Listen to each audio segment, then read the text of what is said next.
চট্টগ্রামে এসএলএমের কারখানা বন্ধের ঘোষণায় শ্রমিক বিক্ষোভ নিয়ে আরো জানাতে যুক্ত হচ্ছেন সহকর্মী আজিজা হক পায়েল। পায়েল, কেন কারখানা বন্ধ ঘোষণা করা হয়, শ্রমিকদের দাবি কি? ধন্যবাদ। যেমনটি বলছিলেন, এসএলএমের ৬টি কারখানা বন্ধ ঘোষণা করেছে অনির্দিষ্টকালের জন্য। এই নিয়ে বিক্ষোভ করেছেন শ্রমিক জনতা। আমি একটু জানতে চেষ্টা করব তারা কি কারণে অবরোধ আন্দোলন করে, তারা কি দাবি দিয়েছেন। আসলে হঠাৎ করে আজকে দুঃখের বিষয়, আমাদের এসএলএম কোল্ড রোল স্টিল মিলে একটা 30 মিনিট একটা নোটিশ আসছে হেড অফিস থেকে। হঠাৎ করে এই নোটিশে বলছে আমাদের ফ্যাক্টরিটা অনির্দিষ্ট করার জন্য বন্ধ রাখতে হবে। তো আমরা সবাই মিলে আজকে যে কি দাবি দিয়েছেন, আমাদের দাবি দিয়েছি, আমাদের হঠাৎ করে ফ্যাক্টরিটা বন্ধ কি জন্য বন্ধ হচ্ছে সেটা আমাদের জানাতে হবে। সেজন্য আমরা 10 দফা দাবি দিয়েছি। আমাদের ফ্যাক্টরি অনির্দিষ্ট করার জন্য বন্ধ করা যাবে না। আমরা বন্ধ করলে কদিনের মধ্যে খুলতে হবে সেটা আমাদেরকে জানাতে হবে। আমাদের নির্দিষ্ট সময়ে আমাদের বেতন দিতে 1 থেকে 5 তারিখের মধ্যে আমাদের বেতনটা দিতে হবে।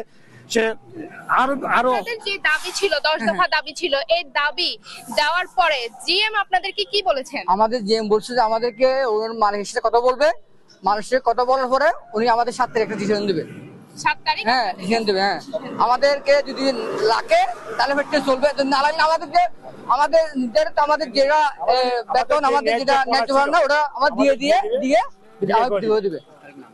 7 তারিখ যদি আমরা 7 তারিখ যদি না মানে, তাহলে আমরা সবাই মিলে ওদের হেড অফিস করবো এবং আমরা আন্দোলন করবো।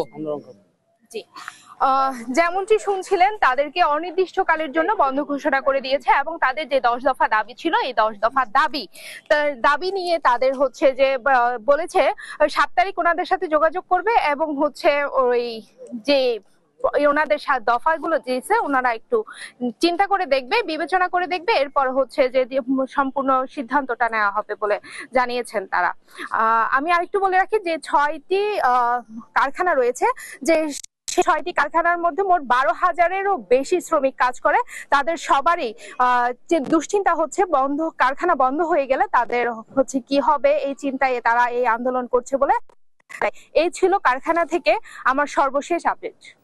ধন্যবাদ জানাচ্ছি আপনাকে। চট্টগ্রাম থেকে যুক্ত ছিলেন সহকর্মী আজিজা হক পায়েল।